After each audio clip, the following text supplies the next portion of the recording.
En el video anterior trabajamos acerca de los fundamentos de la moral kantiana. Vimos que estaban en la crítica de la razón pura, donde está su teoría del conocimiento. Ahora vamos propiamente a hablar de la ética de Kant. Pero para hacerlo, insisto en recordar ese prólogo a la segunda edición de la crítica de la razón pura. Se editó la crítica de la razón pura, fue un gran éxito, se hizo la crítica de la razón práctica y en el prólogo de la segunda edición él de alguna manera devela su objetivo. Tuve que cegar la inteligencia para salvar la libertad. La libertad entendida al modo de Kant, ¿no? O sea, no al modo de Santo Tomás o de San Agustín. Tuve que negar la metafísica, el teatro de las disputas lo llama Kant, porque no se pueden establecer juicios científicos en el terreno de la metafísica, porque no tengo sensaciones de los objetos metafísicos para salvar la libertad.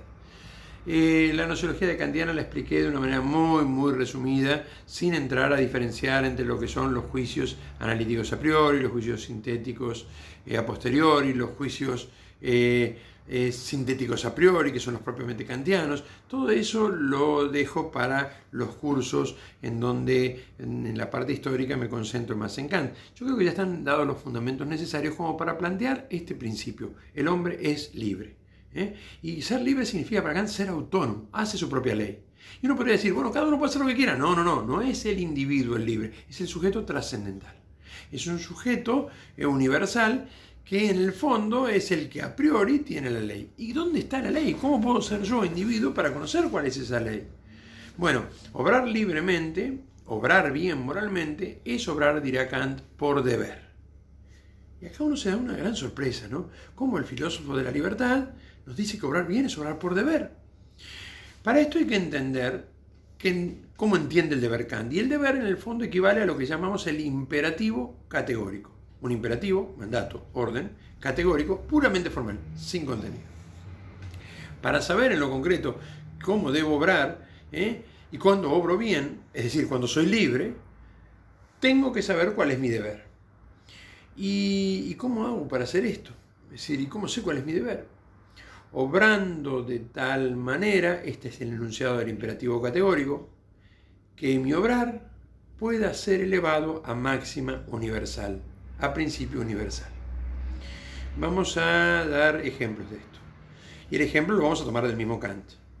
Obra de tal manera que tu obrar pueda ser considerado elevado a máxima universal. Tengo un ejemplo concreto, el ejemplo del ahogado, que da Kant. Yo acostumbro a llevar a los chicos a Puerto Madryn a visitar las ballenas, a hacer buceo. Supongamos que estuviéramos en ese viaje de estudios y yo, profesor, a cargo del grupo, veo que un alumno se me cae al agua. En ese caso, seguramente el capitán del barco sería el responsable o su ayudante. Supongamos que soy el único adulto que lo ve y entonces tengo que tomar la decisión. ¿Qué hago? ¿Me arrojo a salvarlo o no? Antes de obrar, dice Kant, hay que analizar las condiciones de posibilidad de nuestro obrar moral, que en el fondo significa si es ético hacerlo o no, si es un acto libre y autónomo hacerlo o no. Entonces, ¿cómo lo elevo a máximo universal? No, cada vez que se cae un alumno del profesor Aguirre en un viaje a Puerto Madryn, no. Cada vez que alguien se cae al agua, no. Cada vez que alguien necesita ayuda, acá tengo dos opciones. ¿Tengo que dársela o no tengo que dársela? Cada vez que alguien necesita ayuda, el otro tiene que dársela o no tiene que dársela. Supongamos que opto por la negativa. Hace mucho frío, tengo miedo, es decir, de resfriarme y por lo tanto digo, no, que se ahogue. ¿Sí? En ese caso, elevenlo a máximo universal. Sería, cada vez que alguien necesita ayuda, no hay que dársela. ¿Y qué pasaría? Esa persona se moriría. Y el alumno se moriría. Si yo me cayera, nadie me ayudaría. Pero eso no es lo que le preocupa a Kant. Se extinguiría la raza humana. Pero tampoco eso es lo que le preocupa a Kant. Si no hubiera hombre, desaparecería la libertad. Y por lo tanto, tengo que ir a salvarlo. En nombre de una libertad, que en el fondo termina siendo casi un apriorismo, ¿no? Un a priori abstracto, es decir, tengo que ir a salvarlo. Ahora bien, ¿y si no quiero ir a salvarlo? Tengo que ir a salvarlo. Y acá aparece el deber como más fuerte incluso que la libertad. Porque uno puede decir, pero yo no quiero, pero tenés que hacerlo. ¿Por qué? Elevémoslo a máximo universal. Cada vez que alguien necesita ayuda, el otro tiene que dársela. Mi alumno se salvaría, si yo me cayera alguien me ayudaría, se podría ver una armonía, una paz, y entonces el hombre seguiría siendo libre. Y si no quiero, tenés que hacerlo. En el fondo, tengo que ir a salvarlo por deber. Y si todavía no lo ven, Kant lo aclara un poquito más. Dice, porque cuando yo lo voy a salvar, podría ser que fuera por varias razones. Primero, porque digo, este alumno es un alumno mío y entonces, si se llega a ahogar, voy a tener un problema yo legal cuando vuelva y el problema de explicarle a los padres que se me murió un hijo. Dicho de otra manera, podría ser que yo fuera a salvarlo por interés. Kant diría, es inmoral. ¿Por qué? Porque nunca sabría si lo que me movió fue el interés o lo que me movió fue realmente el deber. El que tengo que ir a salvarlo, la máxima universal. Por amor. Imagínense que este alumno, es decir, que de hecho pasa, es decir, uno los quiere, ¿no? Como a hijos, y se está ahogando y necesita ayuda, y entonces yo me tiro a salvarlo por amor. Es inmoral, diría Kant. ¿Cómo? ¿Inmoral? Sí, porque nunca sabría si fue el amor o no, o qué fue lo que me hizo arrojarme a salvarlo. A ver, recordemos entonces o entendamos que para Kant ser libre es no depender de nada ni de nadie. Autonomía, hacer la propia ley. Entonces, si yo dependo del interés, si yo dependo del amor, entonces no soy libre. Entonces, ¿por qué tengo que ir a salvarlo? Ni por interés ni por amor. ¿Por qué? Por deber. Y si no quiero, tengo que hacerlo. ¿Y el deber en qué se funda? En el fondo en el deber mismo. El deber por el deber mismo.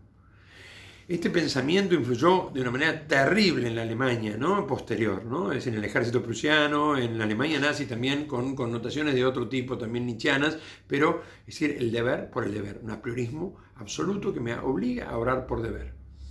Más aún, Kant reconoce que en el hombre hay dos tendencias contrapuestas: la razón, que me lleva a orar por deber, tengo que hacerlo, tengo que ir a salvarlo, y la sensibilidad, que me lleva a obrar por placer. Cuidado que la palabra placer para Kant incluye todo lo que nosotros llamamos felicidad, ¿no? De acuerdo a las tendencias naturales, de acuerdo a los deseos naturales. Kant dice, debo obrar solo por deber. Y por lo tanto, para no entrar nunca en duda de si lo hice por una cosa u otra, tengo que reprimir toda pasión, todo deseo, toda tendencia natural. Fíjense, ¿no? No se puede obrar contra el deber, que sería no ir a salvarlo cuando tengo que hacerlo. No se puede obrar con el deber tampoco, porque sería inmoral. Cuando alguien se casa, adquiere un derecho y un deber conyugal de consumar el matrimonio. ¿Qué diría Kant? ¿Hay que consumar el matrimonio? Sí, porque si ningún matrimonio tuviera hijos, entonces se extinguiría la raza humana, desaparecería la libertad. Pero hay que hacerlo de tal manera que no produzca placer. Porque si produjera placer, entonces no sabríamos si realmente, es decir, estamos actuando bien o mal. Libremente o no libremente, de manera autónoma o no, dependiendo o no de alguien. Por lo tanto, entonces, tengo que hacerlo sin que me produzca placer. Me encanta dar clases. ¿Y entonces qué hago? Porque mi deber es dar las clases, pero también me gusta darlas de tal manera de que no te guste. Cosa de que te des cuenta de que lo estás haciendo solo por deber. Si algo cuesta esfuerzo, es bueno. Si algo no te gusta, es la mejor prueba de que va bien encaminado, vas haciendo tu deber. Esta moral es profundamente represiva, ¿no? El deber reprime toda tendencia, todo placer. Sin embargo, Kant, que no es ningún tonto, ¿no? Y intelectualmente es brillante, dice, en algún momento placer y deber se tienen que unir. En algún momento yo tengo que encontrar el placer en haber cumplido con mi deber. Pero esto no se puede dar en esta vida, porque esta vida son como dos rectas paralelas, placer y deber. Luego tiene que haber en algún momento, en el infinito, lo pateo un poco lejos, en que placer y deber se unan. Y acá fíjense las consecuencias que saca de esta afirmación. Por lo tanto, tengo que tener un alma inmortal. Pero profesor, ¿no habíamos dicho en el video anterior de que no podíamos conocer si tenía un alma, ni siquiera menos aún inmortal? No lo puedo conocer en la razón pura, pero en la razón práctica es una consecuencia lógica. Si no tuviera una vida después de esta, no podría gozar de haber cumplido con mi deber. Por lo tanto, tiene que existir un Dios. Pero profesor, ¿no dijimos que el hombre era autónomo? Sí, pero si no existiera un Dios que garantiza que el placer y deber se unan, entonces no cerraría el sistema. Ese Dios, cuidado, es un Dios remunerador, un Dios cajero, como el cajero de un banco. Yo iba antiguamente con un cheque al banco a cobrarlo y el cajero, es decir, ¿podía no pagarme? Sí, si no cumplía con las formas. No estaba bien endosado, no estaba bien marcado, pero no me podía decir, bueno, usted dio las clases mejor, le voy a pagar el doble. Lo abrazaba, lo besaba, pero no pasó nunca. Ni tampoco podía decir, no, Aguirre, usted podría haber dado las clases mejor, con lo cual le voy a pagar la mitad. Tampoco, sería absurdo. Porque en el fondo, Dios solo se ocupa de las formas, si cumplí con las formas, si cumplí con mi deber. No por qué lo hice. No si estaba enamorado o no, no si creía que era algo bueno o no. Este Dios cajero y remunerador, en el fondo, no es alguien al cual el hombre esté al servicio, sino que está al servicio del hombre. Por eso que hable de Dios desde la recta razón, como dice él, o de la pura razón, no significa que estemos hablando del Dios cristiano, porque es un Dios que está al servicio del hombre y no al revés. Está para pagarme, está para que cierre el sistema, ¿sí? La moral kantiana influyó de una manera increíble a lo largo del siglo XIX e incluso el siglo XX. Esta moral kantiana fue durísima, ¿no? Porque planteó de alguna manera la idea del deber por el deber mismo. Se convirtió en la moral de formas en Inglaterra, en donde de alguna manera yo mantenía las formas externas, aunque después por debajo hiciera cualquier otra cosa, ¿no? No sé, en el matrimonio, ¿no? Es decir, tuviera amantes por todos lados, pero mantenía mis formas porque de alguna manera tenía que mantener el deber. Una moral de formas, una moral extrínseca, que en el fondo, indudablemente, tuvo una reacción, generó una reacción. El deber por el deber es el no porque no, es el sí porque sí, tarde o temprano genera una reacción. Claro que al corto plazo es mucho más efectivo. Decirle a alguien tenés que ir a misa porque Dios te amó hasta el punto de dar la vida por vos. Y si vos estás enamorado de tu novia y tu novia te dice estoy las 24 horas con vos, a donde sea, cuando necesites, voy a tu casa, te veo, lo único que te pido es que una hora vengas a la casa de mis padres a comer con ellos por semana, una hora. Claro, si vos realmente la amás, por ahí a veces la vas a pasar espectacular en la casa de los padres y comerás un gran asado, por ahí a veces será medio aburrido, pero en el fondo lo harías, ¿por qué? Por amor. Ahora bien, explicar esto es complicado. Es mucho más fácil decir tenés que ir a misa, ¿por qué? Porque tenés que ir a misa. Eso es Kant. Y si no, te vas al infierno. Porque en el fondo, este es el planteo de Kant y es lo que le pasó. Dentro del mismo pensamiento de la semilla que puso del relativismo y de la autonomía, empezó a surgir una cierta rebelión, ante la cual solamente queda imponer el deber por la fuerza. Hay que cumplir con el deber, y si no, el poder coercitivo de la ley. Por eso un nieto de Kant sería indudablemente Hans Kelsen. ¿Por qué digo nieto? Porque el papá de Hans Kelsen es Augusto Comte, el positivista. Pero Hans Kelsen, en el positivismo jurídico, es un nieto de Kant, ¿no? Hay que cumplir con la norma por el carácter coercitivo que tiene. Está la norma y hay que cumplir, y si no, vas preso. O pagas la multa, no porque sea buena o mala, justa o injusta en sí. El pensamiento de Kant se metió en los entresijos del cristianismo, se metió por todos lados. El cristianismo no es kantiano, ¿no? Es una religión de amor, de entrega, pero se nos metió mucho esta idea del deber, la obligación, ver de alguna manera todo lo sensible, incluso la sexualidad, como algo negativo y que debe ser reprimido. Eso es Kant, eso no es el cristianismo. Hasta que de alguna manera, es decir, todo esto estalló. Y un día los neocantianos, los que vendrán después de Kant, le dirán, gracias Kant por las categorías, guardate su universalidad. Gracias Kant por la autonomía, guardate tu deber, métetelo donde sea, a tu deber. Es decir, pero dejanos la autonomía, ahora la ley la hago yo.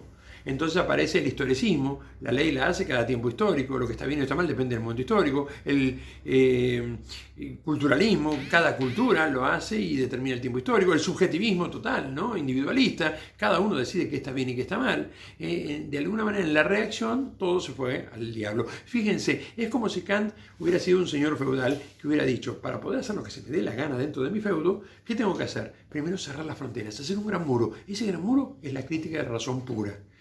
Con la crítica de razón pura, Kant construye un muro. No puedo conocer lo que pasa en otros feudos, no puedo conocer la esencia de las cosas, no sé lo que está bien y lo que está mal, por lo tanto ahora somos autónomos, hacemos lo que queramos. El cocinero del castillo dice, bien, voy a cocinar, basta de jabalíes, ¿no? Comida vegetariana. El maestro de forjador de guerreros dice, no, yo me voy a dedicar a juntar margaritas. Cada uno hace lo que se le dé la gana. Pará, necesito a alguien que forme los guerreros. Sí, pero no tengo más ganas de pelear, ¿no? Prefiero mirar las flores y leer por allí. Pero pará, hay que cocinar la comida que todos comemos. No, yo no quiero comer jabalíes, quiero hacer tal cosa. Pero miren, ustedes tienen que seguir escribiendo y enseñando. No, yo no voy a escribir más, voy a dormir todo el día. Dicho de otra manera, caos. Frente a la idea de que cada uno es autónomo, esto se genera un caos. Entonces este señor feudal que dice, no, hay que hacer lo que se debe hacer. Y lo que se debe hacer en el fondo es lo que dice Kant. ¿Por qué? Por la máxima universal. Esto fue como una olla a presión. Esta olla un día estalló y caímos en el extremo contrario. Las éticas de liberación de las pasiones. En el fondo, Nietzsche, que tanto criticó a Kant, es en el fondo un hijo de Kant. Pero eso lo vamos a justificar en el próximo video cuando lo tomemos como ejemplo de liberación de las pasiones.